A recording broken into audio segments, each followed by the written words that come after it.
Hi, and welcome to today's video. Today we're looking at an ink from the Robert Oster Shake and Shimmy line. Today's ink is Sparkling Cranberry.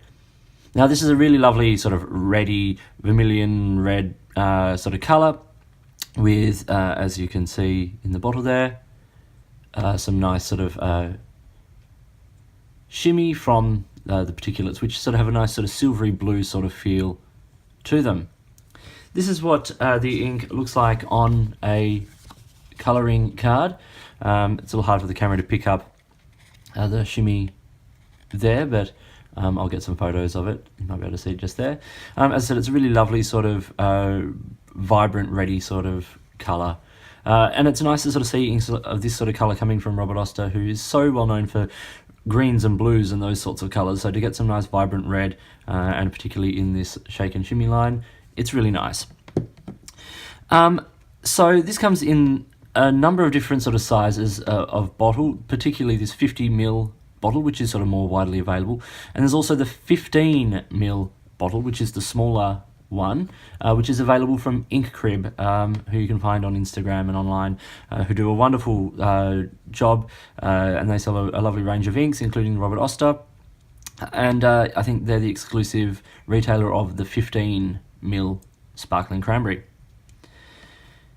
These bottles I think are pretty good. I've spoken about them a bit in the past. Other than the fact that they're environmentally friendly, they are also, they have a good sort of size opening, which allows you to fill most pens, and you can get deep in the bottle to fill.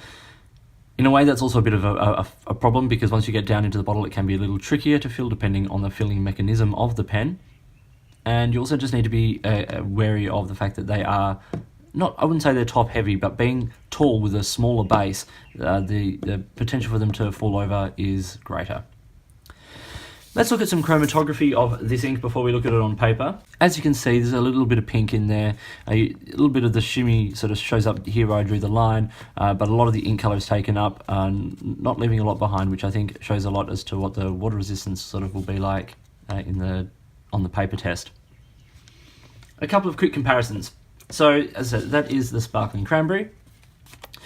For those of you who are familiar with the Robert Oster lineup, these are two close ones. So we've got Direct Sun and Rubine. Now Rubine's probably closer, but not quite as vibrant red, and Direct Sun is probably a little bit more orange, but you can see they're all in sort of the same family.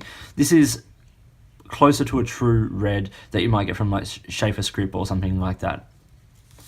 Okay, let's look at it on the paper. Now this is Rhodia 80g dot pad, sort of the standard, if you will. And as you can see, it looks beautiful on this page. I had it in two pens, the TWSBI Eco with a broad. I'll just show a quick little close-up video of the ink sort of sloshing around in there because I think it looks fabulous.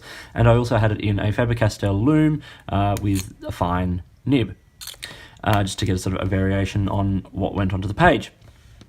You can see there the shimmer really comes up beautifully here on this ink, on this paper, and it does come up in the writing. I'll probably get that better in the photos as well than in the video. I'll make sure that that's there. In the TWSBI with the broad, this ink is really wet and allows for a lot of that shimmy to sort of come down, and it lets the bright, vibrant red really come through. But even in the faber-castell, you get a little less of sort of that sparkle, and the ink does appear a slightly lighter colour, but it's still a beautiful colour on the page, and the saturation of the ink is really wonderful. Just these quick little tests here. So we've got dry time between 15 and 20 seconds on this paper, which is pretty damn good. Wetness and saturation. It is a highly saturated ink, and it does have good wetness. You're not going to have any problem with this ink in terms of wetness in any pen. The only concern, of course, with these inks in any pen is that you want a pen that you can clean out easy. The shimmy does get caught up in the feed, and in these TWSBI Ecos in the little notches here in the barrel as well. But yeah, you wouldn't want to be putting these in any expensive pens, particularly expensive pens, or anything that is difficult to clean. In fact, the brand itself suggests that you might just want to be a bit careful as to what pens you put it in. That no one takes any responsibility for what happens to your pens if you decide to use this in it. Shading. There is some. It's quite, you can see here on the sort of the swabby thing that I did, you do get some shading, and it is nice. You don't get so much of it in the writing because it is a bit of a wet ink. It sort of lays down a nice sort of even line. Sheen, not that I've seen. The shimmy really sort of covers, if there is any, the shimmy covers it up. Bleed and feather, very little. I didn't get any on even less expensive paper, which I'll show you in a second. Now, value for money. This is more expensive than the regular Robert Oster inks. The shimmy line retails for around $30 Australian a bottle, as opposed to the 16 to 17 for the regular ink. And they aren't as widely available. You can get them online, and several retailers are now starting to stock it, but you might need to sort of search around if you want a particular ink. The X factor on this ink is definitely the shimmy. It does have that nice blue silver, and it matches the red beautifully. I think this is one of the nicest combinations of the shimmy to the ink color. And I've recently reviewed Blue Moon. That had a really lovely silver sheen against that bright, vibrant blue. This is a slightly different sort of feel to it. I think Sparkling Cranberry is a great name for this ink. It matches it absolutely perfectly. Now, cleaning, as I said, not bad for a shimmy ink. Now, yes, they are problematic to clean out of your pen. I put them in particularly in Twispies because you can completely take out the nib and the feed, and you can get in and you can really clean it out. But if you've got something like an ultrasonic cleaner, that's going to be really helpful with a pen like this, with any pen, with these inks. You really don't want to leave the inks in the pen too long. They don't stain. You're not going to be left with a red barrel of the pen or anything like that. But the particulates particularly will clog up pens, so just be careful. Okay, let's quickly look at it on some other paper before we sum up. So here it is, firstly on Tomol River paper. You can see some of that sparkle, and it looks great on the page. Tomol River does tend to sort of sap out some of the colour from Robert Oster inks. I'm not really sure why. So it's not as vibrant, I think, on the Tomol River as it is on the Rhodia. But you can see it performs well, and nothing really comes through, even where I laid down quite a lot of ink with both of those pens. Next, we have it on the cheap sort of notepad paper. This is just like flimsy student notepad. Once again, the colour is a little bit bland, but the sparkle looks great, and you can really catch it from the fine nib there. I think it looks great.